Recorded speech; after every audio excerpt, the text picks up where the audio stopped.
going live on you. By the way, this meeting is being live streamed. What are you even calling this episode? Top 5 films or TV shows of 2021. Got it. Oh, I forgot we can do TV. Easy. Was anything good made in 2021? This is really hard for me. That's what me and Royden were just talking about before y'all got on. Dex will swear up and down it's been a good year for movies, and the calendar year has been a bad year for movies. He has seen the good stuff that nobody's seen yet, so I'm taking his word for it. Yeah, y'all have seen 7 movies. Y'all are like, it's a bad year for movies. You've seen one more movie. You've seen Belfast and Licorice Pizza. One of those is which you hate. And Licorice Pizza is bad. Licorice Pizza is propaganda. Like, I genuinely think Licorice Pizza, like, honestly, maybe Corey Feldman was right all along, and Hollywood because I don't know what's going on with Licorice Pizza. It makes no sense. Like, I'm less shocked now that the movie exists, and more shocked that there has quite literally been almost no dialogue about the age difference of the characters in this film. None. Like, people aren't even talking about it. It's not even a talking point. Like, it's not even a part of the conversation. Meanwhile, people are talking about Don't Look Up way more critically than they're talking about Licorice Pizza, which is insane to me. I listened to a podcast the other day, another film podcast, and they were talking about Licorice Pizza, and they were literally like annoyed that people were bringing up the age difference. They were like, oh, I hate fake Twitter outrage. Like, why aren't y'all talking about the age difference in Red Rocket? That's way worse. I'm like, fam, nobody's fucking seen Red Rocket. Red Rocket is in exactly 2 theaters in Los Angeles, and you gotta like pay a bridge. Bro, no one's seen Red Rocket. Red Rocket made $15 at the box office. Like, what are you talking about? My problem is that in like 20 years, men's rights activists are going to use Licorice Pizza as like a rationale for their entire movement, and I'm going to be like, this was bullshit. That's going to happen. It's going to happen. Like, that's going to happen. They're going to be like, see, people don't care about men's pain. I'm going to be like, you're right. Like, I don't know what to do about it either. If you're hearing that voice, we are, starting off every podcast or ending every podcast with Licorice Pizza talk. But we had to bring in, Caitlin Zeller for this riveting top 5 films and TV shows of 2000. You know what? Let's just do Licorice Pizza. We're just going to do that film now. I saw it again last night. I haven't seen it. Not of my own volition. I showed up to a movie late. They wouldn't let me sit in the movie I wanted to go see, which was Sing 2. And so they were like, "Oh," and I was with someone, and so they were like, "Oh, we're gonna go see. We got Licorice Pizza," and she was like, "Oh, I've been hearing good things about this film," and I didn't have the heart to tell her like this shit's about to be weird as hell. And I saw it again, and within 5 minutes, she was like, "Wait, this isn't what this movie is about, is it?" And I said, "Oh, yes, it is. This is exactly what this film is about. It's all that it's about. This is literally all that. Nothing else." They trick you by putting David Bowie in the trailer, and you're like, this is going to be cool. And then you forget that David Bowie tricked us all for a very long time as well. And you're like, this movie was transparent all along.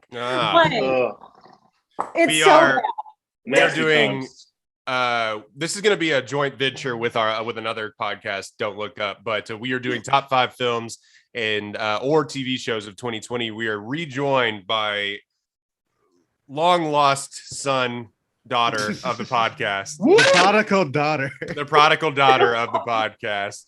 Caitlin Zeller joins us again. Caitlin, how you been? You doing all right? Making it like all of us? Every time people ask me that, I'm like, I've been listening a lot to Fiona Apple lately. So like, good. Like I'm doing really poorly. But I did get in. I've been having like really good luck with law school admissions lately, which has been like shocking. By the way, I'm applying to law school. I'm killing it somehow, which tells me I did not come off as unstable as I thought I did when I submitted my personal statement. But because I was like, I sound like a rise and grind frat boy who like only does work. And I was like, I don't know how to like. I was like, I get up every morning. I study the Constitution. It's like for a while in my Hinge profile, I had like a thing where they were like, tell us a fun fact about you. And I thought that like I could convince people I was cool and edgy and like a manic pixie dream girl if I said that I listened to Supreme Court cases while I worked out. Oh no. That's what they like. That's what they and like. They loved it. But to real people, obviously that sounds insane because it is insane. Definitely some like Legally Blonde 4 shit right there. That's going to be in the new movie. That is Fight Club 2. Fight Club 2 starts with a guy working out to podcasts about the Supreme Court. That's literally how the movie started. Well, and they would immediately be like, what's your favorite Supreme Court case? I'm like, Jared, you don't know anything about the Supreme Court. I could just make up something and you'd be like, yes. Yes. And I always brought up I did Lawrence v. Texas for every one of them and then made them look up Lawrence v. Texas. And they were like, oh, sodomy. Cool. Thank you. Like, Tej is nodding his head because he knows, like, this is turned into law talk on the One Take podcast. I'm not here. Dex and I, dumb people, are like, just yeah, the sodomy case. All cops are bad. Some Lawrence v. Texas. Little sodomy. It's just a light amount of sodomy. It's a fun case because they claim to this day, the two people in it that were convicted of doing sodomy, they claim to this day that while they are gay and have committed sodomy, they were not trying to do that. They were not trying to do that at the time. Yes. Yeah, they're like, no, I'm not attracted to that dude. Like, a cop literally thought that they were gay because there was like a Madonna poster in their room or something while they were fighting. It was very bizarre and like really homophobic. But anyway, top 5 films. Top 5 films. Oh, we're off to a hot start with Caitlin Zeller back on the podcast. Top 5 films of 2021. This is going to be a calendar year, by the way. So even if it, won Oscars in the past Oscars, if it came out and was watched in 2021, you can include it in this as well, or you can include a TV show that you liked as well. But we're going to go. Let's go. Caitlin, Tej, Royden, Dex. Caitlin, Tej, Royden, Dex. And this isn't a draft. We'll just kind of go in order. But Caitlin, what was your number 5 film or TV show of 2021? So I definitely did this mostly TV because I wasn't aware films came out this year. Right. So I'm going to start with Ginny and Georgia, Netflix TV series, Gilmore Girls, but with violence and murder and like even sexier people. It's very good. Getting a season 2. It's just like on it. And it's like about like people from Texas too, which means it's like superior. Mm-hmm. So good times. Ginny and Georgia. I wanted to include Succession in this, but because it's a TV series that's been going on for forever, I didn't feel like I could count its 3rd season.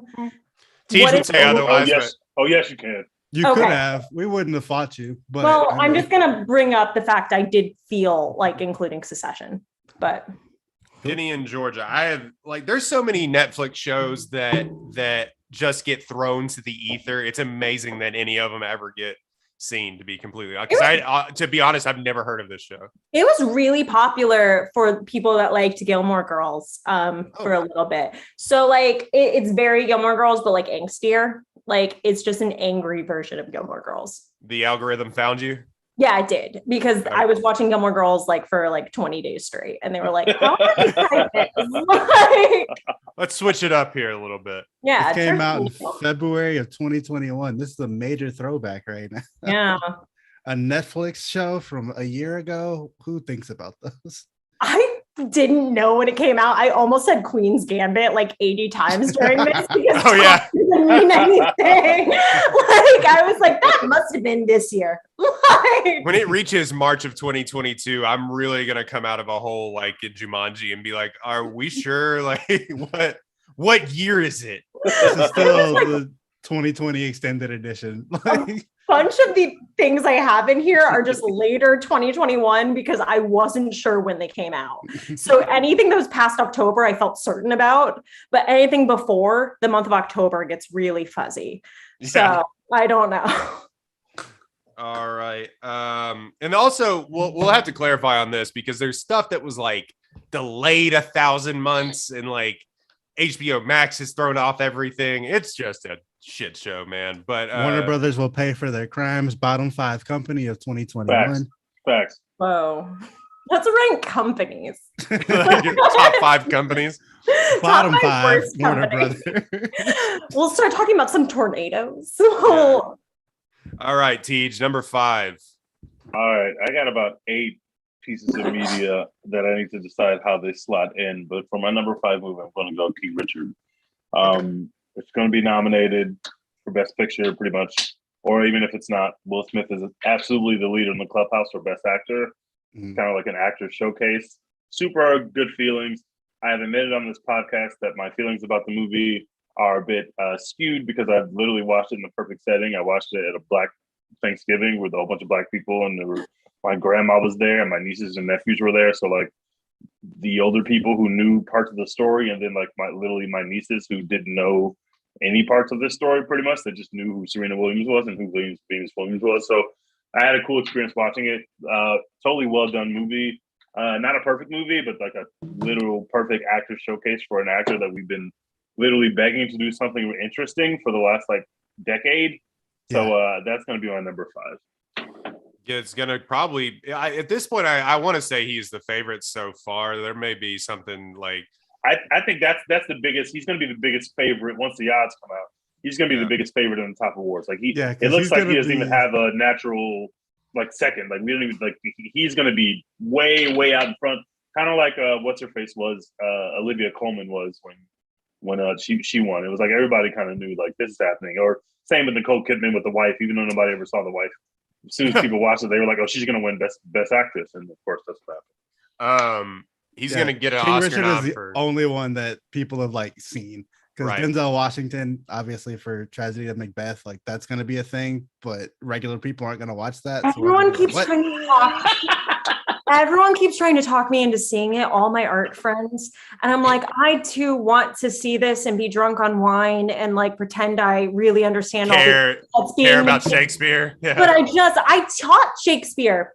I don't care. Like I just care about Macbeth. Like you guys are crazy. I'm Denzel, Shakespeare. I'm gonna be drunk off red wine in a songlet. Like I'm gonna be. I cannot fucking wait. I don't understand. I'm hyped, honestly. I don't understand. I literally don't know what it translates to. The main selling point for me is I don't know if there is actually anything sexier than Denzel Washington speaking in like kind of like Shakespearean like English. Like I think there are like fan fiction that has been written about that exact moment. So that'll be fun. But he did Much Ado About Nothing, right? Back in the 90s. Did he do Much Ado? Yeah, I think he did with Kenneth Branagh back in that also. I cannot wait. You gave me a Coen brother, Denzel Washington, and black and white. I just have to be there. I have to be involved. Like I can't. Forget it's all in black and white. I hate everything. I have to see this one way or another. It's either going to be fucking incredible or it's going to be awful. I have to experience it, and I'm pretty sure it's going to be incredible. So. I'm a Coen Brothers stan, so I was already going to be there no matter what this movie was going to look like in the trailer or who was in it. But then it was Denzel. I had to be there. I have no choice. He was Don Pedro in Much Ado About Nothing back in 1993, the one with where they have Keanu Reeves do an English accent. He was also in the quintessential Shakespearean film Man on Fire. Very true. Oh yeah, very Shakespearean. Many have said this. Will Smith's going to win an Oscar for farting and grunting on screen. I love it. All right, so my number 5 film. I'm going to go. I just there's a few on my list that like very few people saw. I feel like, but also. I kind of got to go with throwing some films that I think everybody saw. And I saw this and we did a review on it. The Mitchells versus the Machines is one of the best times that I've had watching a movie this year. A lot of fun. It was like, obviously I don't think it's the best animated film that came out in 2021, not by a long shot. Has a decent chance to win this year because Ryan the Last Dragon was nominated last year. But Mitchells versus Machines was genuinely like heartfelt and funny and like, it's like ADD the movie, but like it is definitely worth watching if you have kids. And also it's like it's by the same people kind of that made Into the Spider-Verse, and you can see some of that. But yeah, I genuinely laughed out loud and had a really good time watching that movie. Yeah, only problem with that movie is that it was a little too long. If it was just a touch shorter, it would have been a perfect movie. Hear about this film? Like, there was a big Netflix money thing. Oh, weird. It's good. They lost a ton of money, I think, on it too. But like it because it would have like those animated films print money, and I don't even think they even released it at all in theaters. No. But yeah, it was genuinely very fun, and especially the live your life scene at the very end of the movie. If you haven't seen that, amazing. It's heartfelt and fun and cute, and I really really appreciated that movie when it came out because it was bleak when it came out. We were looking for anything to do. And then later in the year, Disney made the same fucking movie called Ron's Gone Wrong. Yeah, they literally did. Yeah. They made the same movie, and everyone was just like, okay, whatever. Hey, you know what people are really into right now? AI. Get on it. All right, Dex, 2 picks. All right. So my number 5 film is going to be one that did win Oscars at the beginning Actually, of the year. do you want to do 5? Sorry, I'll do you want 5 to do before. 5, and then we'll go back to Caitlin to do 4 and just go back down the order. It's not really a draft, so Yeah, I mean, it doesn't matter. Because we're allowed to duplicate, right? yeah, Like, Yeah. do 5. We'll go back to Caitlin for 4. Bet. we could streamline this if someone says a movie or a TV show that you also have on your list, just note it for your list, and that'll make it shorter. So we don't have to do blurbs on the same movie 4 times or 3 times. Dex, number 5. Movie that won Oscars earlier this year. We did an episode on it. Absolutely incredible content. Judas and the Black Messiah. I fucking love that movie. Big fire. That shit was so good. That's my number 2. That's my number 2. Same. I'm with Roy. Okay, yeah, 2 is fair. Honestly, I was torn on where to put it within the top 5. I thought that movie came out in 2020. It feels Everyone like it did, yeah, but it was at late 2021, like Yep. March. Yep. Okay. Because the Oscars were in April. Sorry to step on your toes, Dex, but because the Oscars were late in April, they were like, "We'll count it. We need something, please." Okay. And they needed it. And it was fucking good. It was like the first good HBO Max movie, maybe the one of like 3 Only. good ones. Yeah. So, but yeah, obviously Daniel Kaluuya's performance, fucking incredible, instantly classic, iconic, legendary, gave us everything and more. I actually liked Lakeith Stanfield in it. Jesse Plemons, I hated him in it because he was so fucking good. You're right. Like, the movie was amazing. Incredible I watched it twice racist. that first weekend I when it feel came like out. So Jesse Plemons may have been made, unfortunately, to play belligerent racist, which I think is a really horrible thing to be born to play. But he was so amazing. He was looked born. so He was born in like Mark, Texas, and he looks like he looks. He was Yeah, born he to looks play the a way he racist. looks. You know. I completely believe he was born there. I'm Yeah. like, yeah, of course he was. No, he was. Yeah, Yeah. he looks like he looks. He was born to play that role, and he did it well. So sad. Meth Damon. Him and his wife are just perfectly matched people. Like, I feel like you hear about people outkicking their coverage or whatever. Not them. They perfectly met each other right where they are. They just perfectly suitable, attractive levels for each other. It's amazing. I've never seen anything like Kirsten it. Dunst is prettier than him. I don't know. I do not. I think they are on the same level of attractiveness. I don't think either of them is like ugly. It's just like, Oh, I find Jesse they're Plemons perfect. difficult to look at. So I'm like a little offended for Kirsten. Oh man, damn. Anyway, Wow. He doesn't have eyebrows. Oh man. All right, Caitlin, follow that up. Number 4. All of mine are TV except for 2. Okay. That's So only good because I don't watch TV. That's fine. so- all I watch is TV. Mayor of Easttown. Kate Winslet was phenomenal. I love a good mystery. It's actually really well constructed. I think the only person that called what the ending was going to be was like literally Stephen King. So I think if Stephen King's the only person that can tell what your ending's going to be, that's a pretty good setup. I liked it. It also like filled that True Detective season 1 hole in my heart. Mhm. Yeah. Because it has a very similar vibe to that TV series, and like True Detective couldn't even replicate it in season 2.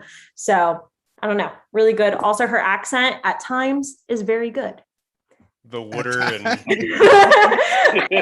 Very bad, but she's British. I don't really know what we're expecting. So Yeah.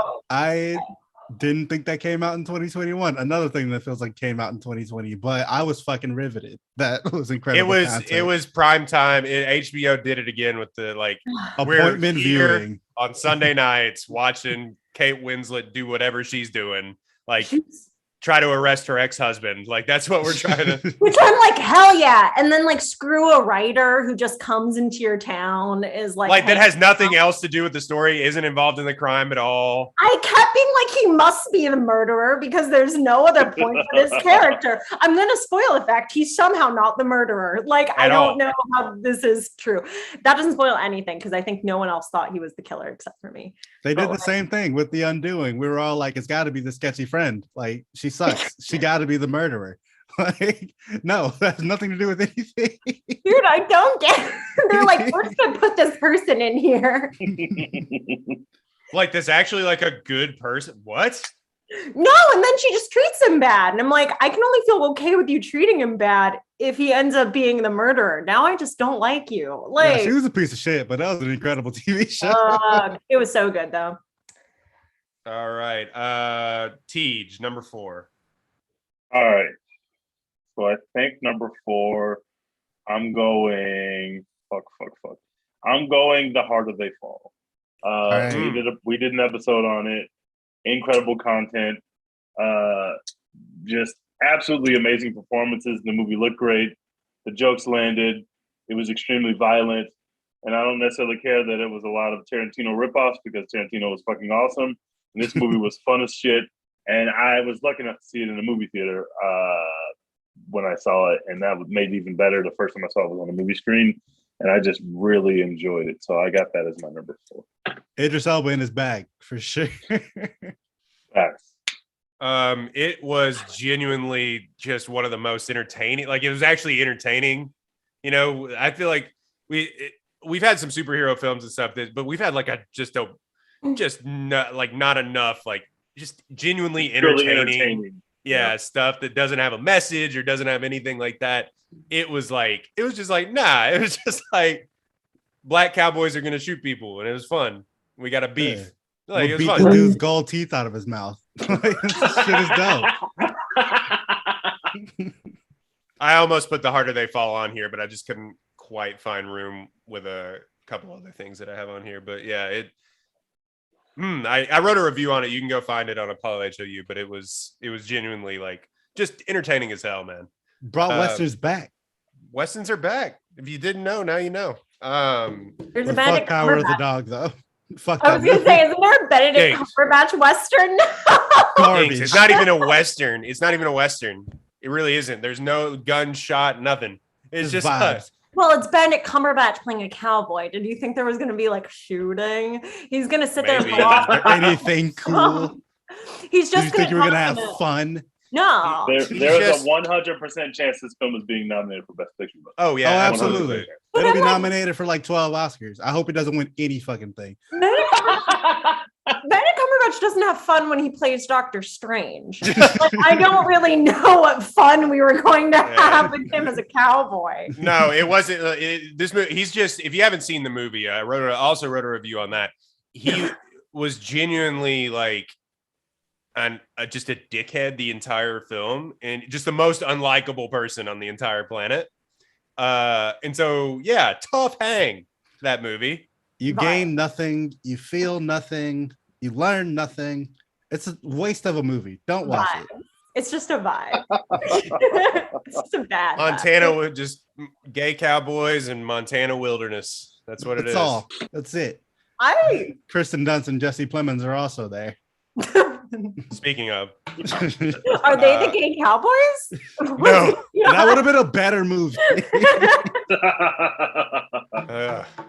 My number 4 is Invincible, the TV show that came out on Amazon. Oh man, that was so good. Great show. Kind of got lost. Like people watched it. I think a lot of people watched it. They did the weekly release schedule. Like they reinvented TV, like Disney Plus. Y'all live tweeted that shit every fucking week. Yeah, that's the only thing people clicked on Amazon Prime Video for all fucking year was either to watch The Boys or to watch Invincible. Yeah. So we know now that people like Amazon, if you give us something good, we will go to your app, even though we hate going to different apps because everybody was watching Invincible. And the shit was fucking also fire.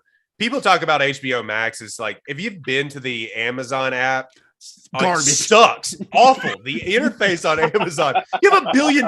Fix your interface. What is going on? Yeah, but they have all of Murder, She Wrote in Columbo, and I don't have to pay for Peacock. So I will say that, yeah, somebody pointed this out to me the other day. Amazon has literally everything. Everything. Like it like a lot of these things don't have older things, like even past like 1980. Like there's nothing on Netflix, but like they're like, hey, you want it? We got I Love Lucy. All of them. We got it. Like, and if you're like me, where it's like if you have a panic attack, the only thing that can cure it is watching Columbo, because there's something about Peter Falk coming back and going like another thing that makes me just go like, oh, I can breathe. Very relatable. Like many people have said this. I think a lot of people's happy places are Columbo, but is that something like a Nick at Night, like when you would like just be up late at night, you're like, I gotta watch some like Columbo. It was on TV Land. TV Land. A relic. Fucking Columbo, and then Hot in Cleveland would come on. R.I.P. R.I.P. to my girl. All right, Dex, number 4. All right, number 4. I'm gonna go with. I watched this movie the one time in theaters, and if I think about it too much, I probably won't like it as much as I did that first time. But I'm gonna still pick it anyway. Last Night in Soho. I thought you were gonna say Space Jam. Was fun as fuck. Space Jam. Space Jam. Yeah.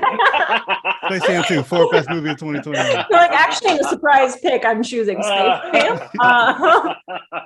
I just really connected with LeBron James's fake son. So I connected with what's his face as an AI in that Don Cheadle as an AI. The desexualization of Lola Bunny was an important step in feminism, though. So I am.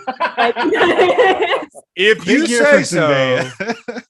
I'm so glad. Many men would disagree online with you. Actually, I don't care what men have to say. I'm not gonna lie. Go online. There were some heathens out in the streets when they released what Lola Bunny rioting. They're like, where are her bunny boobs? Like, we need those. It's fine. And then, but speaking sorry, of women I would have sex with, though, Anya Taylor-Joy in Last Night in Soho.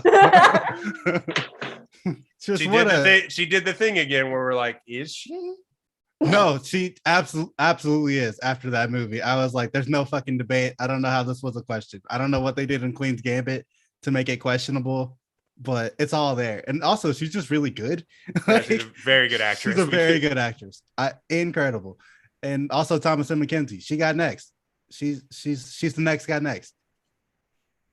Been that for a while though. If you haven't ever seen Without a Trace, I think that's on Amazon as well. Yeah, it's genuinely very good. It's like her first big sort of foray. I saw her in Jojo Rabbit, and then she showed up in Power of the Dog for like 20 seconds for whatever reason.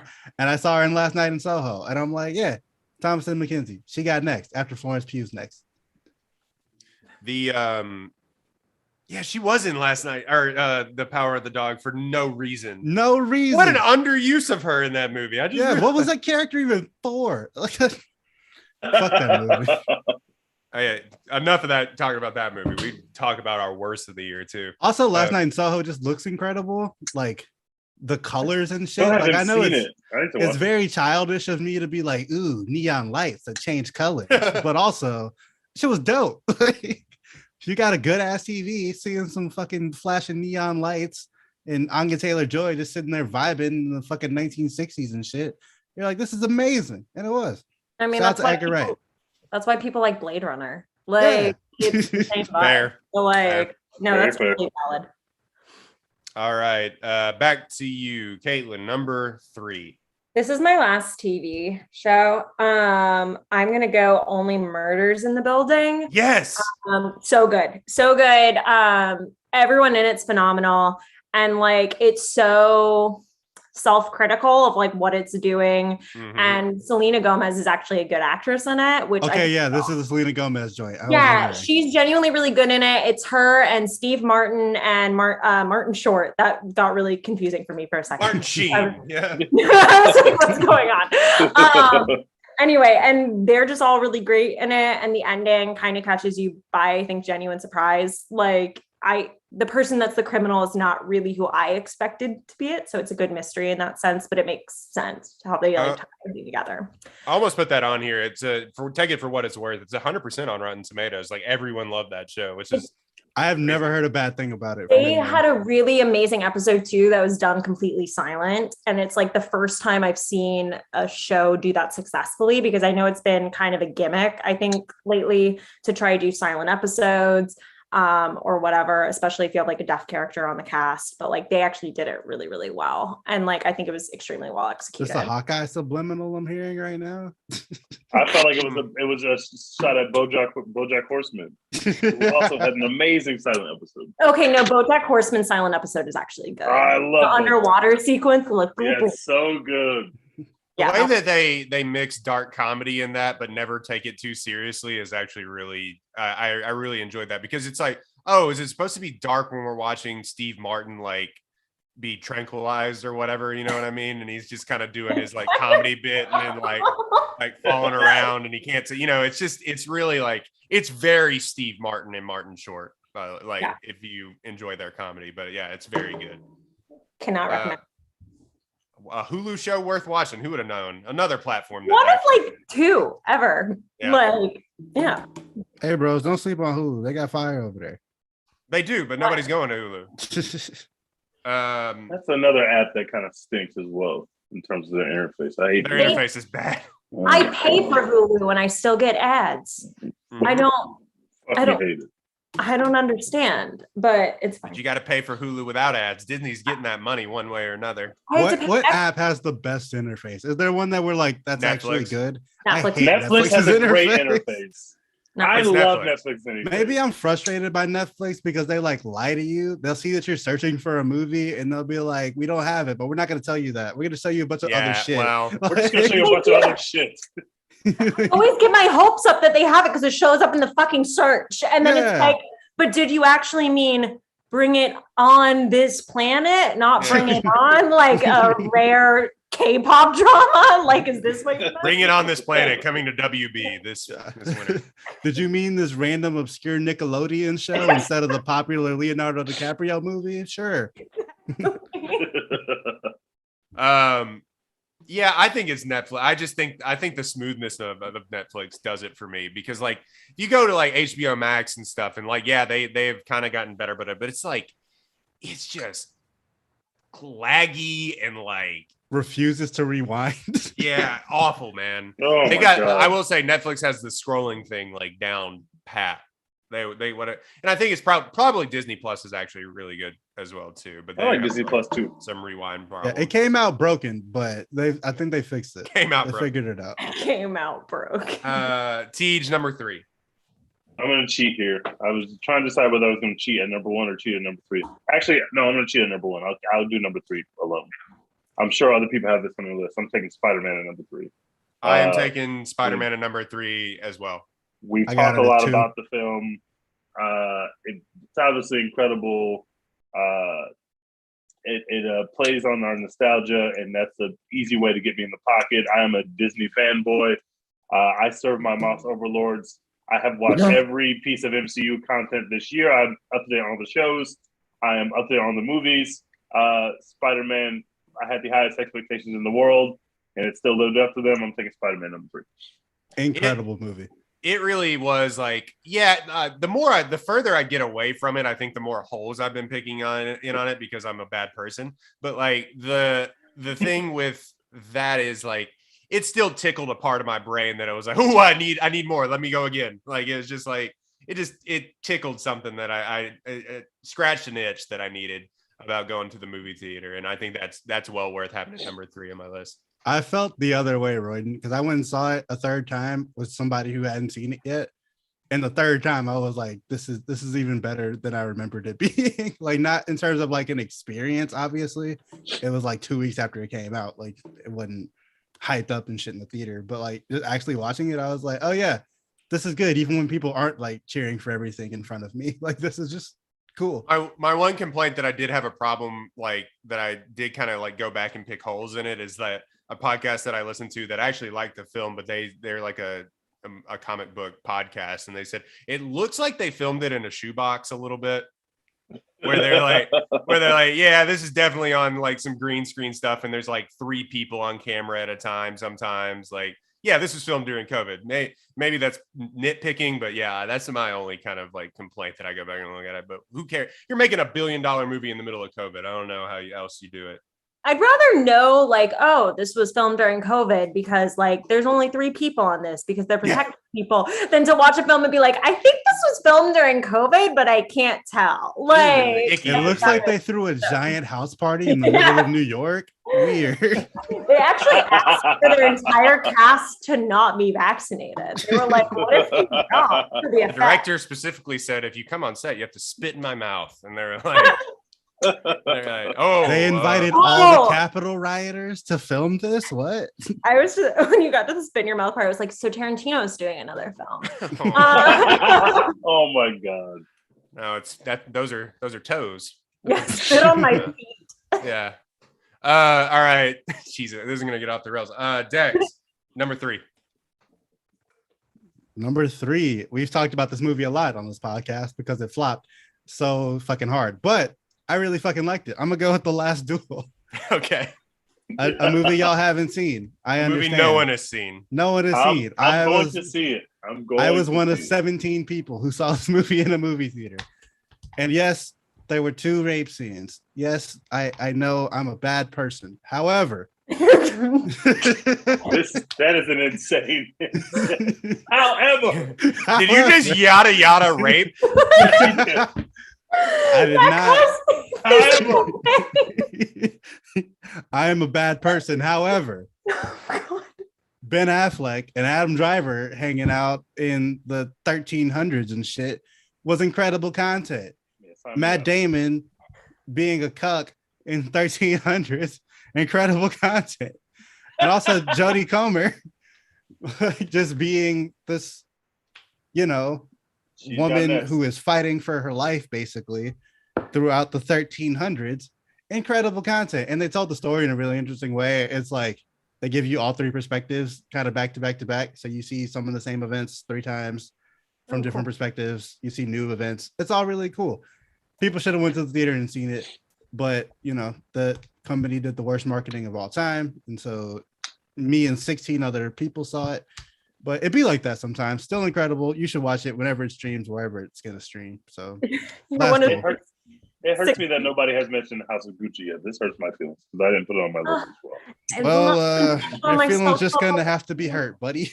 It hurts my feelings. That ain't making my end of the year. I wanted it to be on my list so bad. I tried so hard. As much as I love that movie, no, it's not top 5. The only scene that does deserve actually an Oscar though is she's like, I do not consider myself a particularly or something person, but I am fair. And she just sounds like a Russian mob boss the entire time.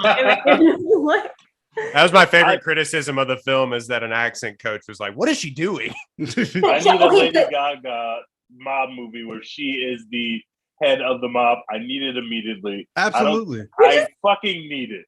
I just don't understand how Lady Gaga screwed up an Italian accent when every interview she's ever been in, she leads with, as an Italian American, I feel like this. And I'm like, you let us all down. Excuse me, Caitlin, you're treating Italians like a monolith, and I need you to not do that, okay? You don't know how all Italian people sound. So as an Italian person, I'm sorry, Dex, as an Italian person, we are a monolith. We all think the same. Oh! That's a spicy meatball. All right. Let's see. Back to Caitlin, number 2. I'm gonna go with this one, not because I actually think it's the most amazing film ever, but because I watched it in a context that made it kind of amazing. So I'm going with the French Dispatch, Wes Anderson's French Dispatch. I want movie that no one has seen also, by the way. Yeah. I liked it. It's kind of even Dex has seen this film. I didn't even see that one. I liked it. I think it's basically just a bunch of vignettes that were kind of really cute and very Wes Anderson. And it's not his best film, but it's his most Wes Anderson film, if that makes any sense. It's truly his most stylistic, where I think he's really getting a handle at what he wants to do. And one of the vignettes, the first one, is particularly good. The one that's set in a prison is just like actually very good. I wish he had made it into a longer film. But I watched it in a film festival where I was very drunk the entire time.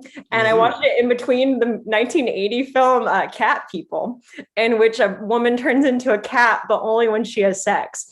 Oh, no. Whoa. And a film called Possession, in which it's about a divorce, but it's also about a woman who has sex with a tentacle monster.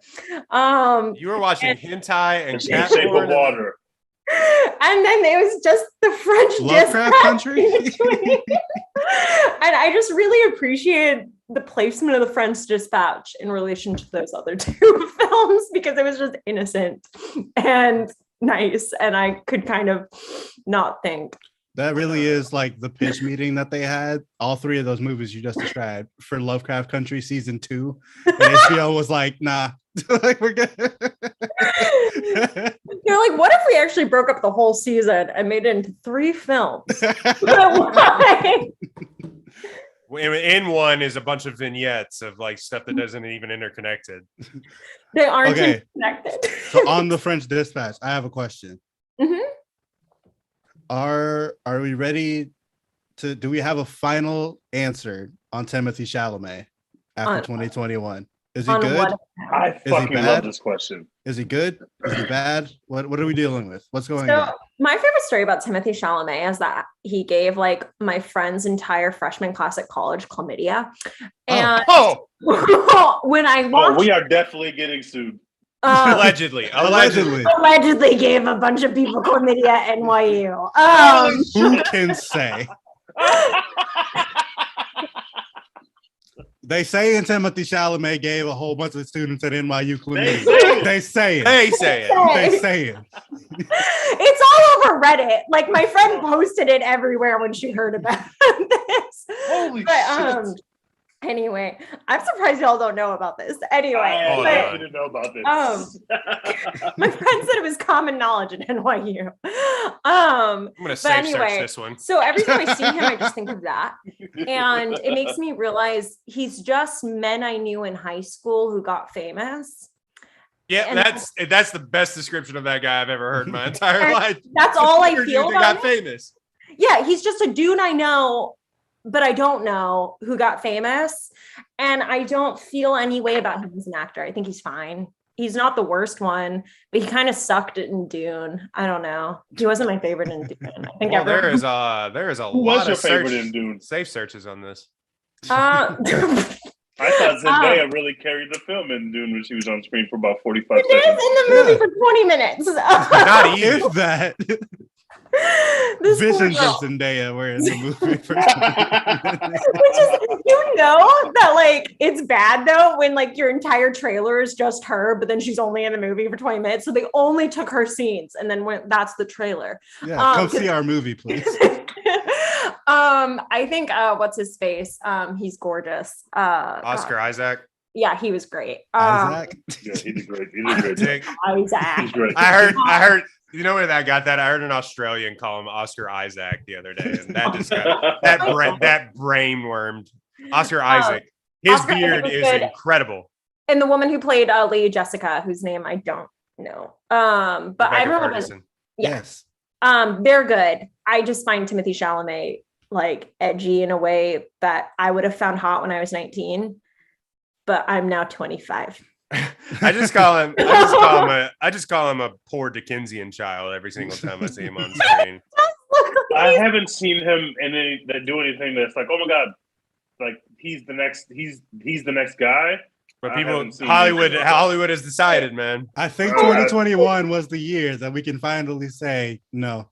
I want to see him play Pipperidge in like fucking Great Expectations. I think he'd be really good. I don't mind him in Dune, but like, Thank what's God the he reason- didn't get Spider-Man. Oh, thank He ain't God. it. Like he's good. Like Yeah, he's like- fine. He's fine. I'm But not he saying ain't he's bad. The guy. I'm not Yeah. going to see a movie because Timothy Chalamet is in it. No, I'll he's just not say that dude. No. I'm not going to see a movie because he's in it. But I think my problem with him is he thinks you should see it because he's in it. And that's like, I think what alienates me from Timothy Chalamet is I genuinely think that he believes that you should see his films because he is in them. That was my energy. Also, I feel like he's gotten a lot in life because his name is Timothy Chalamet. Yeah. Like, if his name was just like Tim Charles, like nobody would care. His sister, on the other hand, is damn good. His sister was in the Pete Davidson film, and she's also recently in The Sex Lives of College Girls. She's infinitely more talented than her brother, which is also she was in King of Staten Island. Yeah, she plays the sister's best friend. So like she's just in the film a couple times, but like. You remember so much more about that movie than anyone else, including Pete Davidson. Because I have a very small crush on Timothy Chalamet's sister, but like I think that's why. But she's really good in Sex Lives of College Girls, which is like Mindy Kaling's new thing. Oh. Yeah. All right. The French Dispatcher number 2. T. I think both of our number 2s are Judas and the Black Messiah. Correct. Yeah, we didn't talk about it enough. I mean, we did a whole episode on it. We did a whole episode on it.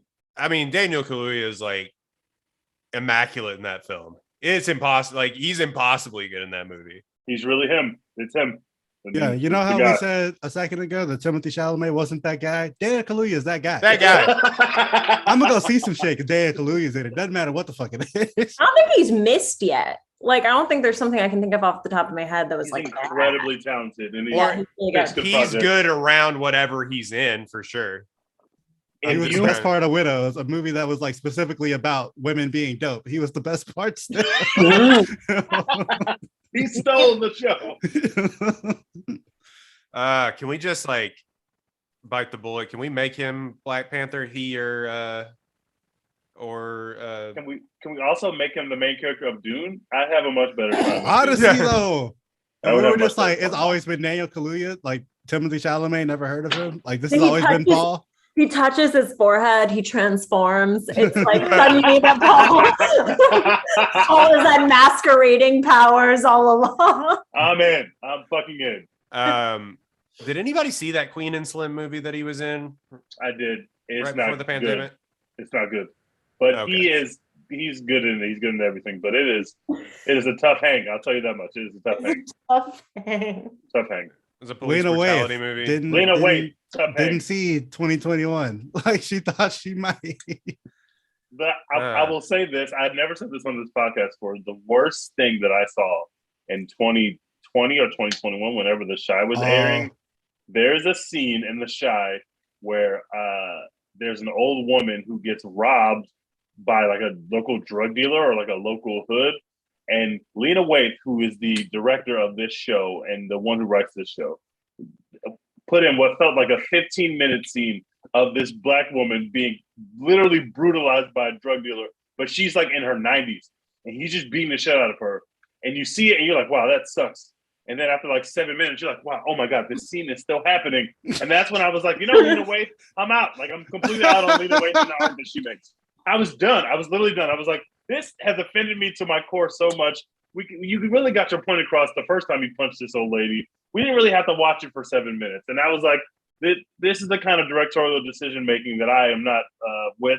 And I was out on Lena Waithe from there. One scene, I was out. I was like, no, I'm done. No more Lena Waithe. I didn't mean for this to turn into the Lena Waithe segment, but we got to point out that they took Master of None, and then after like several years away, they were just like, what if we just made this an entirely different show with Lena Waithe at the helm?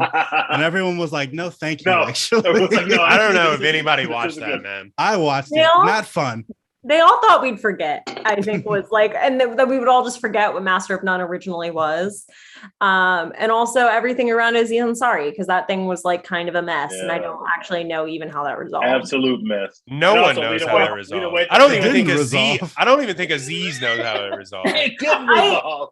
She just said it and he was like, nah. And then we just didn't talk about it anymore. Aziz Ansari is so strange to me, like that whole thing, because I'm like, I feel I don't know like about this, and I feel like that is the national instinct to be like the national instinct. Then I don't think you did anything wrong, but not good. But they like also kept him involved, and he like shows up in the show, and I think he was still involved in making it. So it's like just make him the star of the show. We like that shit. Yeah, if you're gonna even have him in it, Also, you're Netflix. Apparently, you don't care about being canceled anymore. You're like defending Dave Chappelle with your lives. Just like good point. That's keep also going. a good point. Yeah. Well, and also like what Aziz, I don't know. Like, I just feel like it's just like if you're gonna like put him involved, exactly, like have the courage to like let him just be involved in the show. Yeah, like, just take it there. Don't give us this boring bullshit. Don't just make a bad show and be cancelable. Like make a good show and be cancelable. Yeah, that's what I've always said. Yeah. All right, Dex, your number 2 of the year. Spider-Man: No Way Home. We've already talked about it.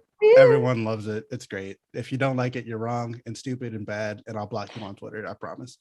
I promise. All right. Well, that's we did a 2.5 hour episode on No Way Home.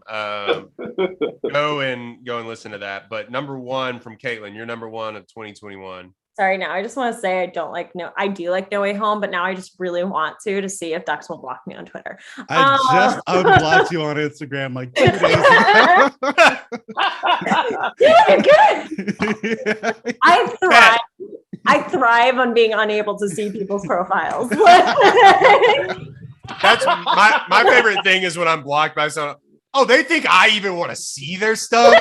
It's so indignant. It's so just like, oh, I'm too good to look at your stuff. That's what like. My favorite moment of my whole life is when someone came up to me and was like, "Hey, I'm sorry we've been fighting. I unblocked you on Instagram," and I got to genuinely say, in good faith, I didn't even notice. And that was like one of my favorite. I hope they felt stupid. I was like, "Oh, don't worry about it. I didn't see." I don't even think about you at all. And their face, it was just, so good. Anyway, just okay. Thanos, I don't even know who you are. I'm sorry, we were having a fight. Okay, my first one is, and I think it's because it's just near and dear to my heart.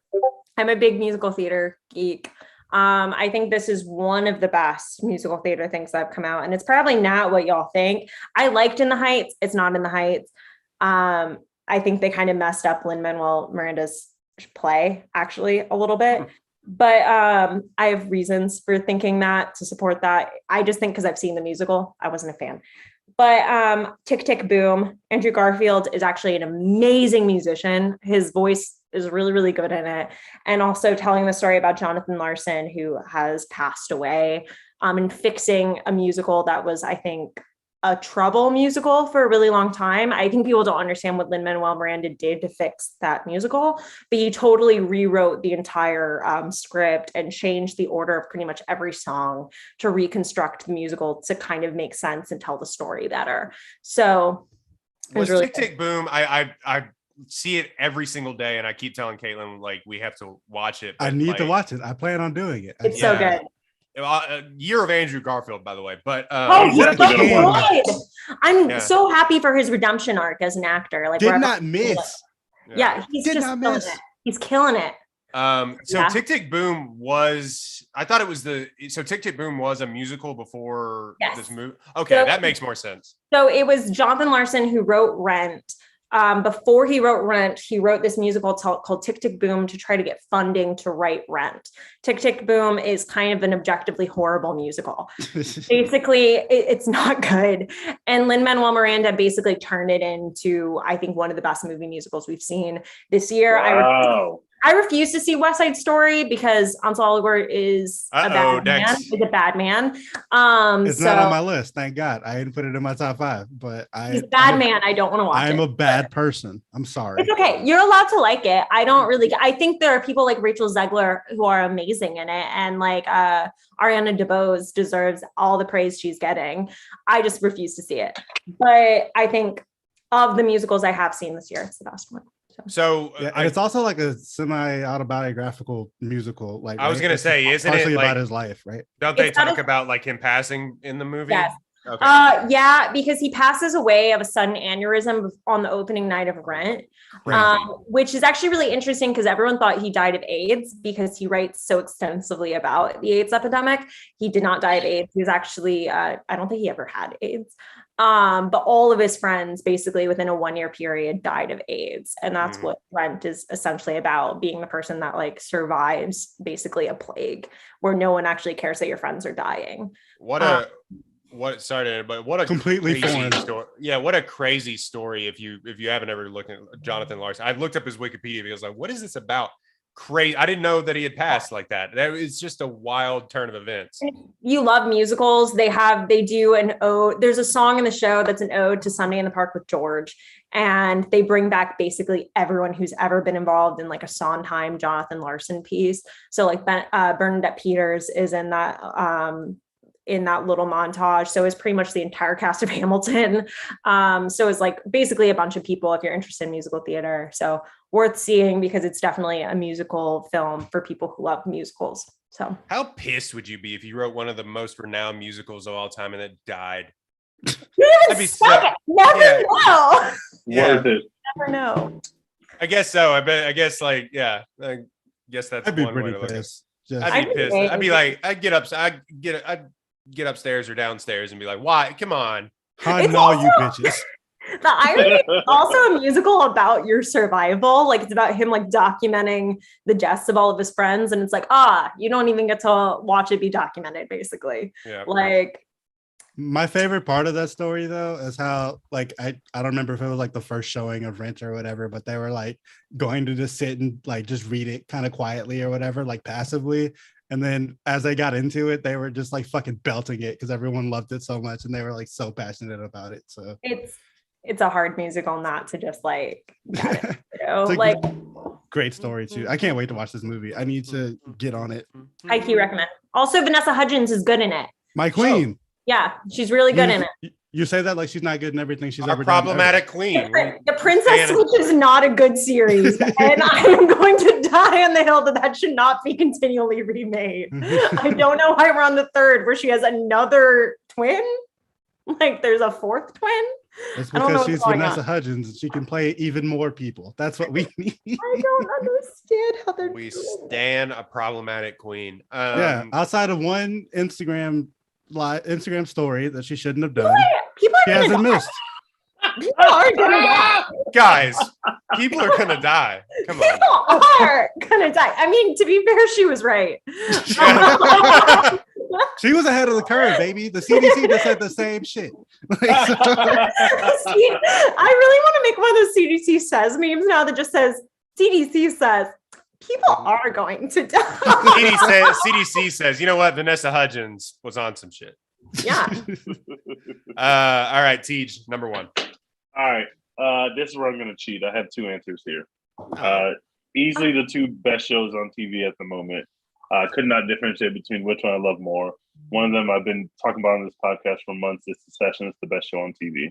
It's so good. It doesn't really have a close second tier, except for my second show, which is Snowfall. It is the best show on TV as well. Y'all need to be watching Snowfall. It is fucking incredible. Damson Idris at the center of this show is the guy. I'm giving you the stock early, guys. He hasn't gone to do movies yet. You are going to see this man in your favorite movies. He's going to be incredible. He is an incredible actor. Snowfall, one of the best shows on TV. I think that Succession and Snowfall both just gave us their best seasons on shows that were already way ahead of the field in terms of quality. They just gave us their best seasons. I am begging my two podcast co-hosts to watch these shows. Yes. So that the next year we are watching these shows together. And shout out to everybody who worked on Succession and Snowfall because that is fucking quality content. I can't wait to have them both back in my life. That's my number one choice. Tom in the third season. I don't know how to. Tom. Incredible. I just can't believe that this season of Succession was my favorite. Every season of Succession, I'm like, that was incredible. They can't do better than that. And then the next season, I'm like, oh shit, that was incredible. I think that they did better, but they won't do better again. They keep doing it. All I want to be is Siobhan. Like I lived my whole life to now be her. I want to be as horrible as she is and as brilliant. Like I want to hurt everyone I love in the way that she does. Is that the one that's thick? Yeah, she's thick. Sarah Snook. This is the only thing I know about Succession. Fine as hell. One of them is thick. Yeah, well, I just can't wait, y'all. It will not take y'all long to realize Marcus, who we had on our last episode, is in the middle of his Succession watch. He is in season 1. and he has sent me maybe 98,000 text messages about his experience watching season 1. Mostly about how that takes so long to watch the show. It's a very easy show to get addicted to. You realize the quality of the writing pretty immediately. It is the best show on TV. It's just fucking love. So I didn't think it'd be hysterical. It's so funny. Like I didn't expect it to be funny because it doesn't seem like it would be, but it's like one of the most laugh out loud funny shows I've watched. It should not be funny, but every episode somebody will say something that will literally make you spit your drink out. Every episode. The best show on TV is the Righteous Gemstones that's coming back in a couple. So watch your mouth. That is coming back. That's true. I only watched a couple episodes of season 1. What? The Righteous Gemstones. It's basically about like TV evangelists. My mom Lakewood Church. My mom doesn't like that show. It makes her upset, so I'm not allowed to watch it. Your mom and Snippy, like you're not allowed to. Like... Your mom just burst into your house in New Orleans. Like, what the fuck are you doing? I tried to watch a Jerry Falwell documentary, and she because I'm visiting with them right now, and she was like, "You need to turn that right off," and I was like, "Oh shit." Yeah, known good person, Jerry Falwell. Yeah, I'm not allowed to critique. Known Saint Falwell. She gonna let you watch the Way Down documentary? Funny because she doesn't agree with them politically at all, but she's all like, "But we don't speak ill of people that are in the house of the Lord." And I'm like, okay, "Yeah, absolutely, cool. We don't." Apparently, we don't. The house of the Lord. That's anti-cancellation. Like, just be Christian and you can't be canceled. That's how Kanye's doing it. I totally understand now. Oh man. Like I said about Succession, I'm gonna watch it all tonight. You got 30 hours of incredible content. Actually, 29 hours of incredible content coming. What is Snowfall even on, by the way? FX. It is on FX, but it's also on Hulu. Okay. It is another show that will grab you pretty immediately. But just know that the first season of Snowfall, while great, is my least favorite season of Snowfall. And the most recent season of Snowfall is my favorite season of Snowfall. So it even gets better. I think that's true of Succession, too. The first season. Me too. Second season, second best. Third season, first best. Marcus is finishing the first season. He's like on episode 8 of the first season. He's just like, this has been so incredible. And in my brain, I'm just like, you have no idea where this show is. It also just gets so much weirder. It starts getting so crazy. Like, it's really strange. It keeps you on your toes. I've watched a couple episodes of Succession. My whole thing was it was at the start of the pandemic when the second season had just come out, and I was like, oh, I can just binge this. And then I realized how bad of people they were and how much I did not like them. And I was they're the worst people on for TV. My mental health, I cannot watch this. You're not going to like anybody on this show, but you're going to love every moment of this show. I love Jerry. I think Jerry's a good woman. I will say this: my favorite meme going around is "Are you a sicko?" Are you a sicko? Is a great meme. Sicko. Yeah.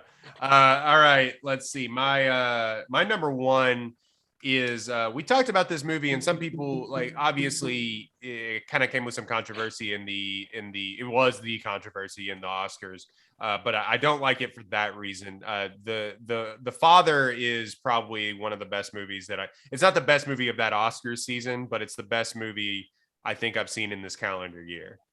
To me, the style, how that works stylistically, and how it's basically how they took a stage play and actually translated it to the screen well, and you were able to watch it instead of being like, oh, this feels like a play. But it was really cool. I think his performance, Anthony Hopkins' performance, is riveting. Obviously he won the Oscar, but I think it's riveting. But I think the way that they were able to write that, and how I think it's probably the scariest movie I think I've seen of 2021 for sure. I haven't watched it.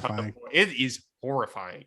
I'm not selling this movie great, but it is genuinely, it's about a man going through dementia or Alzheimer's, and it's just disorienting. He's disoriented in this space. People come in and out. He jumps through time periods. The way that they show dementia, I think, is better than anything else that they've done in on screen ever.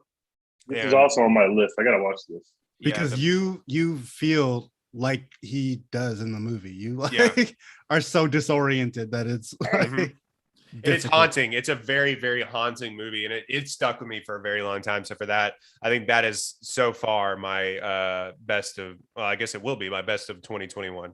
It's also apparently written by a man with my last name. So oh, go Florian Zeller. Yeah, hey. And I think it was his first feature film too. It was like he made this play and then he's like, all right, yeah, I'm he make wrote it the play movie. too, right? Yeah. Yeah. Okay. From Le Père. Yeah, Did you watch The Father before the Oscars, right? Wait. I don't remember if I've seen this movie. So I'm starting to think that maybe I haven't. I don't think I saw Olivia this. Colman. I don't think I saw this. Olivia Colman is in this movie too? Mm-hmm. I need to watch this. I love Olivia Colman. I'm actually watching The Lost Daughter this weekend because Olivia Colman's in it. I've heard amazing things. Olivia Colman is a fucking queen. Give her all the awards. We love Olivia Colman on this podcast. Also, justice for Maggie Gyllenhaal, who did nothing to you people. Y'all are all just assholes. Hey, listen, all those jokes are true. Gyllenhaal's directorial debut is Yes, she directed this. That's cool. And apparently it's unflinching and uncompromising, which are two of my least favorite words that critics use. Oh, but everyone is using it, which must mean that there's some wild shit happening in the center of this film. I can't fucking wait. Oh, doesn't it have what's her face in it with bangs? 50 Shades of Grey. Dakota Johnson. Yes, Dakota Johnson. Bangs. Yes. All right. So that is my number one. Dex, I think we know what your number one is going to be because you wrote an article about it. Yeah. Speaking of people in 50 Shades of Grey, Belfast is my number one movie of the year. I fucking love that movie. A movie that three people have seen, by the way. This isn't released. Okay, none of us have seen it. Actually, I feel like it made more money than the Last Duel. Probably, yeah. I always knew about The Last Duel though because Ridley Scott threw such a fit that no one saw it, and no one saw his movie. And now I'm like, I'm still never gonna see it. Now you made it worse. He's gonna put it out on TikTok, and then everyone can see it. Yep. What if he did? What if you have a full feature like film on TikTok? All 3-minute segments. Sorry. You're good, bro. So yeah, Belfast. It's about Kenneth Branagh, I think is how you say his name. Yeah. He grew up in Northern Ireland during the Troubles of the 1960s. I'm already in on this. I'm already in because it's called The Troubles. That sounds amazing. Man, that joke you made about Notre Dame the other day was so bad and so good at the same time. I was like, this connects with like 8 people. Which trouble are we talking about in Ireland? The Troubles. That's incredible. The Troubles in Northern Ireland. I don't know what that means. Yeah. So basically, I don't remember who was the aggressor in the situation, but they were Protestants and they were Catholics, and they were like just killing each other in the streets for some reason in Northern Ireland.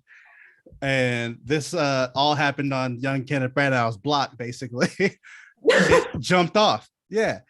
And so him and his family eventually left Northern Ireland. That's why you know who Kenneth Branagh is now.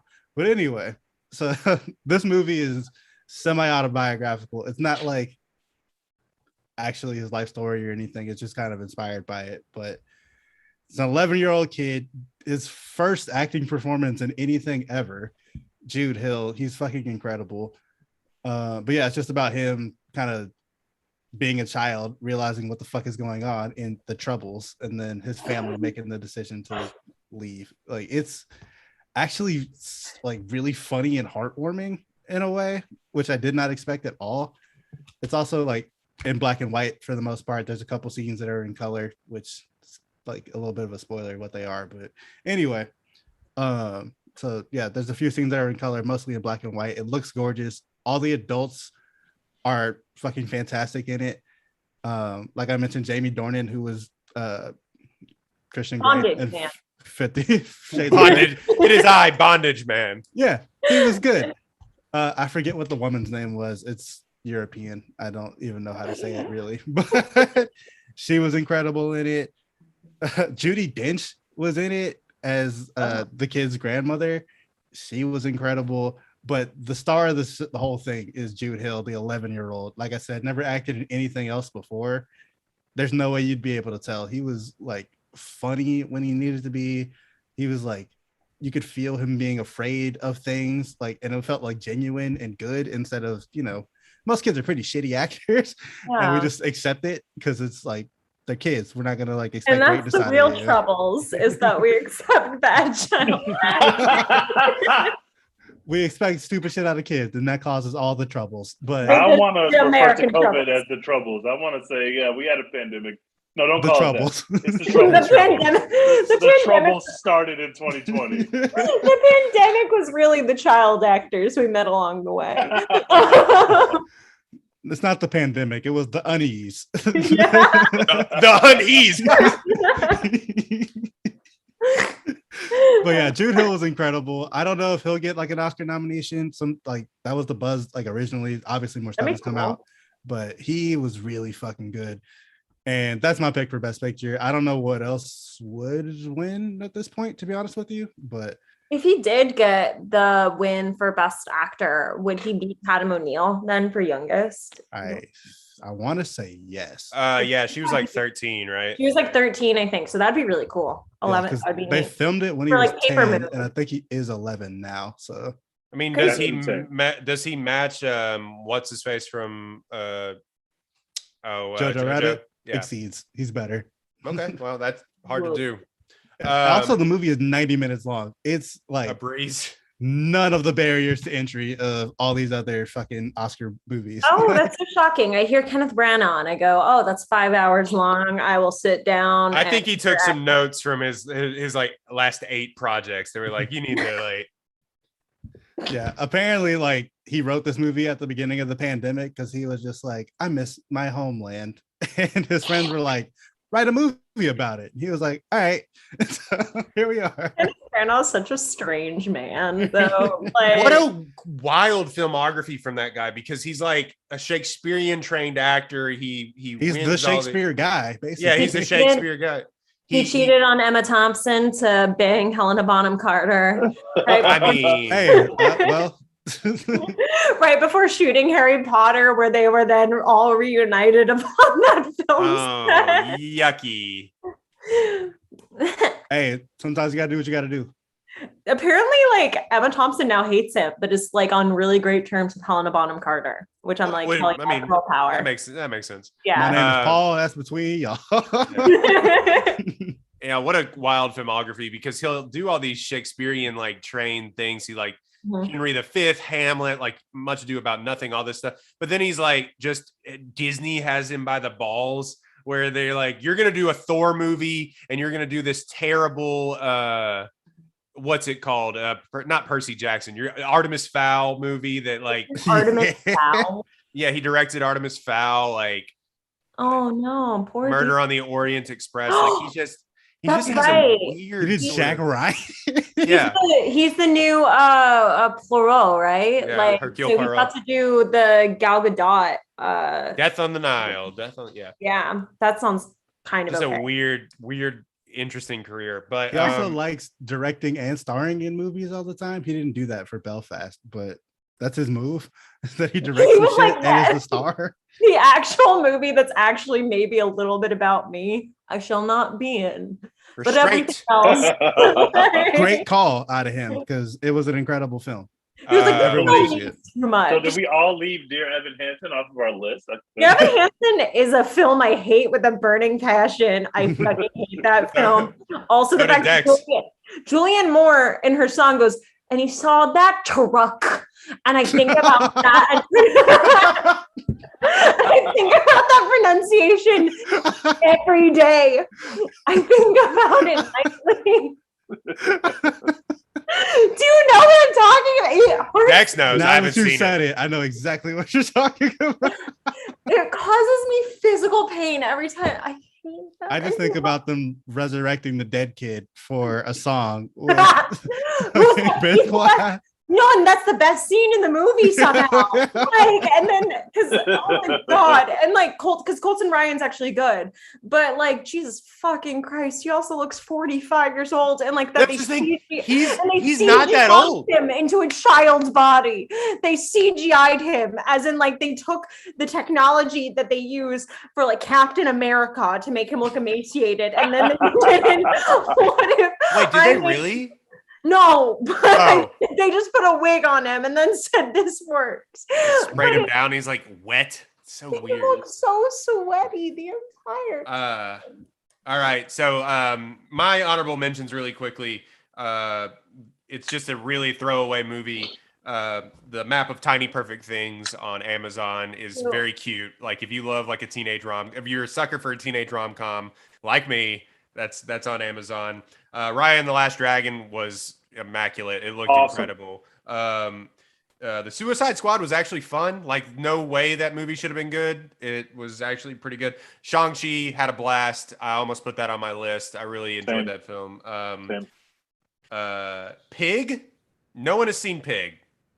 But have y'all heard of this? Yeah. Everyone says it's good, and it has like 98% on Rotten Tomatoes. Yeah, that's the Nick Cage one, right? Nick Cage is back, baby. It's so weird. It is so weird. Like Nick Cage songs. But Nick Cage is now just making a movie about Nick Cage, and I don't understand. I'm down. I'm so down. Oh, I'm in. I might actually like watching that movie. I expect fully will make me go back and watch all the other Nick Cage movies like, after I see it. I'm totally in. I'm 100% in. They did a terrible job. It never came out really. You can find a stream of it also. I think you probably rent it, but it made it seem like it was this John Wick style sort of thing, and it's just not that.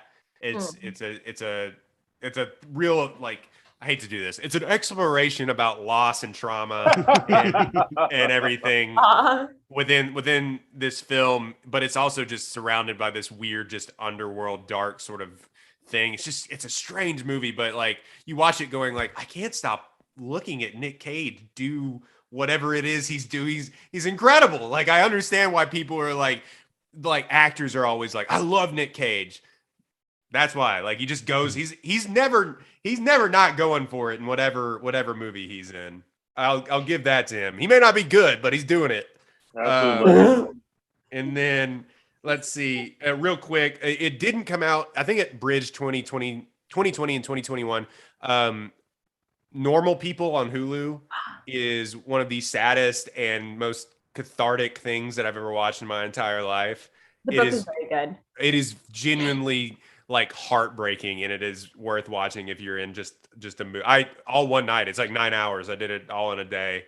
And also who wrote that book is maybe one of the best authors out right now too. Yeah, so. It's a weird look at like a relationship over the course of like 10 years. I think it's actually really cool.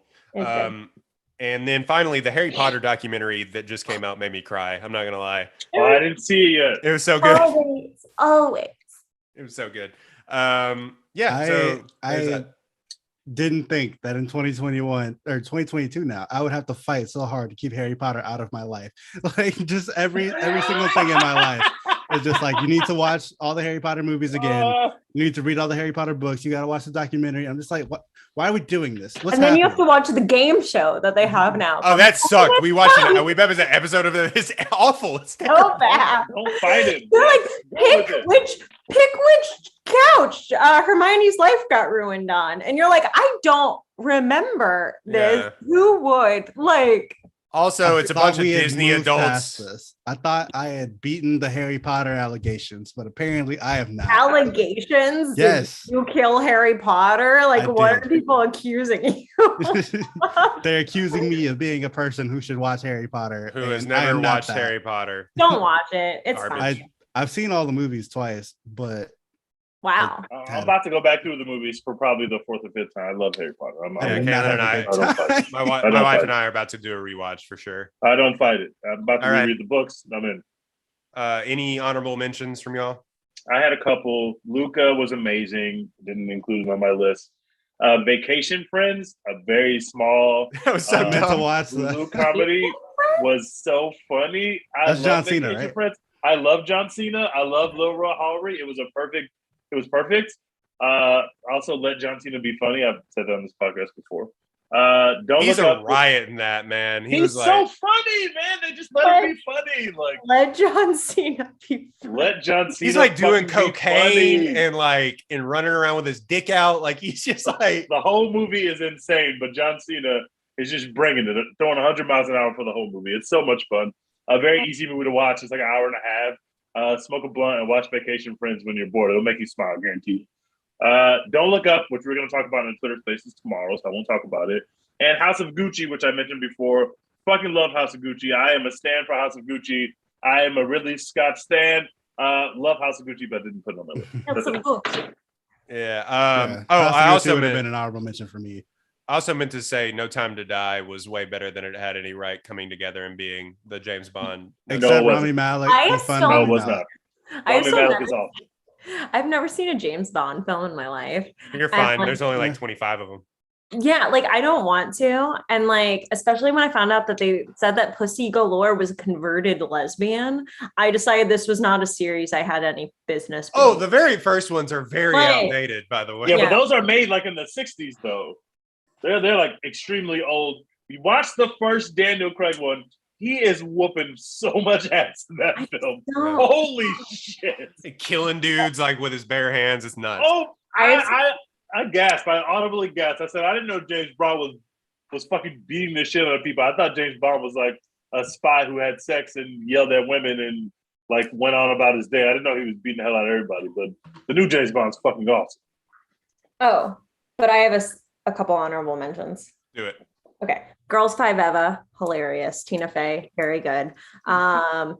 Has like Busy Phillips in it. Sarah Bareilles. What's her name? Sarah Bareilles acts. Renee Elise Goldsberry is in it, and someone else whose name I don't know. But anyway, very good, about a girl group that had one hit single and then gets back together in their 40s. Very good. Maid, which was a Netflix miniseries. That was really brilliant. And like, I just think was one of the hardest watches of my year, but really sad as shit. So sad. So sad. It's so sad. It never gets better. Andie MacDowell is phenomenal in it, and her daughter, and her, like, the fact that it's also literally they are actually mother and daughter, I think like adds a lot to it. Cruel Summer on Hulu was good. It reminds me of Pretty Little Liars, but like better. Like actually, like if Pretty Little Liars had like good directing. And then I didn't put Succession, and then WandaVision. I'm shocked no one said WandaVision. That came out early 2021. WandaVision was awesome. I agree. WandaVision and Loki. Yeah, were almost made my list as well. Those are the two ones that I would have probably put up there. But I loved Invincible extremely more than all of those. That's valid. Man, Invincible was the best MCU show out. That's crazy. It's not MCU. Yeah, it's not MCU. It's not even DC. Man, either. Invincible was so good. We didn't even talk about it. If you haven't seen it, it is really like, it's the one show, that and The Boys, that like The Boys, which season 3 is coming out soon. But I have to watch season 2. When Omni-Man is beating the shit out of his own son, it's crazy. Incredible content. Dex, any honorable mentions besides House of Gucci? Yeah, we've already talked about how I'm a bad person who saw West Side Story twice, but I saw it twice and I loved it both times. I'm sorry. West Side Story. Al Gore money, man. He was a fucking. He already got it. He's not getting points on that box office. Hey, also, I was one of like 75 people who saw that movie. A little more than Last Duel, but not many. I feel like it's fine because Ariana DeBose getting money. Even if he gets money, it's all. Also, shout out to Paul Tazewell, the GOAT costume designer. Like, give my man his Oscar. Whoa. All right. So real quick, or not real quick, we got time. Worst things so far that we've watched, if y'all have any. For 2022 or for 2021, last year, what was some of the worst that? Lamb. You watched Lamb? I didn't watch Lamb. Yes. Let's slander Lamb together right now. Do it. I was so angry, bro. I was fucking pissed. I couldn't believe that this movie was that fucking stupid. I went in expecting like this really creepy, like existential horror film situation. Like we were about to get like fucked up. Nah, bro, we just chilling like a little lamb human baby thing and this random Scandinavian family. And then it like just ends and you're like what? When that movie ended, which I was hating the entire time, when they finally got to the end, I said, wait, that's how the movie ends? I could have thrown my TV through the wall. And it was a waste of, that's the dumbest movie I've ever seen. I fucking A24 movie. Shit. I love A24. big trash with Lamb, and also the Green Knight was big trash. Oh, it looked fuck great, the though. Green Knight. It looked great though. It looked amazing, but it was extreme trash. It was big trash. Garbage. I don't remember any of the Green Knight, but I know I've seen it. It's I big don't know a trash. single thing about it except because Garbage. I blacked out. Like not even like I was drunk. I just like literally I think zoned out midway and then don't remember a single thing about it. There is shouldn't be extremely any trash. movies that require you to do the reading before class. That's the problem. Is I was like, do I have to read Sir Gawain and the Green Knight? That like, should not be really? a thing. I avoided that in English classes. Like I got my degree without having to read Sir Gawain. Why would I do this now? So yeah, my preying on their downfall list for 2021 movies is Lamb, The Green Knight, and Licorice Pizza. Fuck all of those movies. Facts. That needs And to Power of the Dog. Power of the Dog. That was I got to go back and change my score on that. I gave it a C just because of how good it looks. Man, that's so boring. It was so boring. It was fucking whack. Just whack the whole time. Like I don't like being the film review guy that's just like, oh, this didn't hold, like, but it didn't hold my attention, and I was at home. I didn't have any other stimulation, nothing. Like I was just like, oh man. I also, want that to be speaking this of- year's Irishman, where it gets nominated for like the most Oscars, and everyone shows up and then wins nothing. I want them all to They just sit there the entire fucking night and get nothing. That's what they deserve. Speaking of reading before class, it wasn't the worst thing. It isn't the worst superhero movie I've ever seen. Eternals was boring, man. That shit stinks. That shit's not good. The further I get away from that movie, the more like criticisms I've heard about it. Like, yeah, there's a bunch of people on here because it's directed by a woman, and like, I mean, that has nothing to do with it. Like, it is just boring. Doesn't it though? No, I'm talking about for me. Like, there's a bunch of people online that call it the worst movie they've ever seen. It's not, but Yeah, it's No, just it's like, not that bad. They're just It's not lying. that bad. but it's just boring. like, it is just boring. It is a boring movie. Uh, Which I guess would like Nomadland was boring too, but like it was still That's a good true. movie. Also, Nomadland was big trash, but we don't have to agree to disagree on this. Wait a minute. I'm going to add two Warner Brothers heavily slandered movies from this podcast. I'm going to add Space Jam 2 and The Matrix as two of the worst things I saw. Oh this yeah, year. I was gonna say Also, all the little things. Oh, the little. the little things on HBO Max I put is the worst movie that I've seen this year. Defund Rami Malek. It's over. We're done. What? Defund. I want He's him gone. done. He's I done. want in him the street. Redistribute his gone. wealth. I want him gone, bro. Retroactively enough give his is Oscar enough. to Bradley Cooper like it should have been the first fucking time. Facts. How will he make more clones of he and Pete Davidson? How will he do it? He's gonna be in the next Christopher Nolan movie, so he's got one more chance. We He's need got one more. chance. If he We ruins need the Christopher Nolan movie, I'm never going to forgive this man. We need more men with Steve Buscemi eyes. What will we do if we don't have him? No, Oh, man.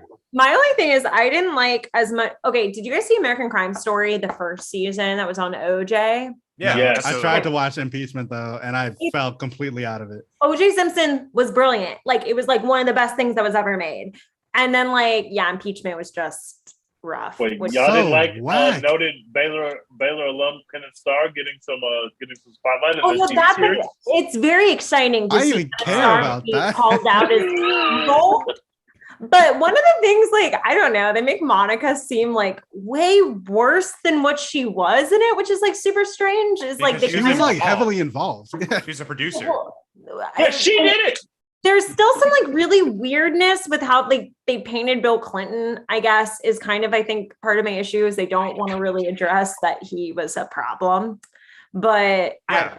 They Like- made Monica just look like a stupid child, basically. did. Like I don't know. Really? I don't know how she did this to herself because she's such a capable, intelligent woman, but she comes off as if like she had no brain. And like, Yeah. I don't think that's what happened. every interaction that she has with Bill Clinton, you're just like, you're an idiot. Yeah. No, and you're like, oh my God, how are you? Well, and she just comes off as whiny, which it's like if you actually listen to the Linda Tripp like calls, she's not like that at all in those calls. I think it's a really unfair characterization. Also, I'm just not a big I say I'm not I am an anti-Sarah Paulson person. Like I can't handle her on screen. She was good as Linda Tripp though. But I'm just uncomfortable. She has weird dating habits, but she is a great actress. She's weird, but she's great. And like they focused it on Linda Tripp, and it was just so boring. I was like, nothing's happening. Linda Tripp. She's mayonnaise. Like she's not a person. She's like literally just the blandest egg person. If impeachment had come out like before Donald Trump became president, this might have been fire. But now I'm just like, bro, this shit is so regular. No, and I think we did it twice. Y'all are on y'all are on the first season still. I think Beanie Feldstein is my really big issue with impeachment though, because like I think she's part of the issue where Monica comes kind of whiny and like weird, where you're just like, But yeah, I don't know. Oh man, anything else terrible that we've seen? Tiger King 2. Just kidding. No one saw it. No one saw it. I didn't see that shit. The first episode of You season 3, wackest shit ever. Wait, honorable mention: Squid Game was actually genuinely very good. For most of it. Until the very end. Until the very end, but like I just totally forgot Squid Game happened. Everyone did. Everyone talked about it for a week, and then as with Netflix shows. But it's amazing, and it was fun as shit for like 80% of it. You know how Game of Thrones started out as like really good, and then like got fucking great and was like the greatest shit of all time. Then the last season was fucking garbage. They squeezed all of that into like one season. No, but it's like when Squid Game was riding high, it was riding high, and it was like it was better times before the Omicron variant. Oh man! They want to do a sequel, and I'm like, with what? With him with red hair? I don't know. What are we doing? We have asked on this podcast for them to kill that sequel right now. We know it's not going to happen, but if we have any sway, Netflix, if you're listening, please do not give us a Squid Game sequel. We do not want it. We do not. They're talking about a season 3 already, bro. Leave some things alone. No, thank you. All right. Caitlin, can we get you to plug your Twitter or Instagram or anything that you're working on or doing? So currently everything is private or non-existent except for my Twitch. So if you want to see me play vintage video games with a good friend of mine and a friend I think of this podcast because she's been on before, Miss Kat Largent, you can check us out. The God. Yeah, she is. And then you can check us out at twitch.tv/thekoalacat, cat with a K. So yeah, we stream every Tuesday and Wednesday right now, but we're going to switch to a Monday, Thursday, Saturday schedule. What do y'all play? Right now we're playing through Nancy Drew games, but we just finished Grim Fandango, which was like a really, really great time. And so we mostly do like LucasArts style point and click games. Can you do me a favor? Can you all play like an old Oregon Trail, please? Yeah, sure. All right. Like we're gonna do Oregon Trail, and we're gonna die of what do you want? Okay, dysentery. Awesome. All right, go follow them on Twitch. Again, you can follow us at One Take Pod on Twitter, One Take Pod on Instagram, One Take Pod on TikTok as well, because we will sell ourselves for anything. And then you can follow us at apollohou.com/podcast is where you can find this, but you can also find us on Spotify as well as wherever you get your podcasts. Go rate us on Spotify, because if you've updated Spotify like a good little boy and girl, you can rate us 5 stars. That was weird. I don't know why I said that, but you can rate us 5 stars on Spotify as well as Apple Podcasts. So go do that. And thank you so much, Dex. What are we continuing to do? We got to wish our girl a happy birthday. # support Florence Pugh. Just turned 26. We out here. Still the young goat. You know, it is what it is. She's got a bunch of shit coming in 2022. Don't worry, darling, is coming soon. Obviously, we're going to get more Yelena content in the MCU because she fucking stole the show in Hawkeye. I need it. He's incredible. And nothing from Zach Braff. Nothing. We will not speak of him. We are not fucking up these Disney checks. Yeah. Fuck that. No controversy whatsoever. All right. Go do all that. Thank you so much for liking, subscribing, and downloading. We're out. Bang.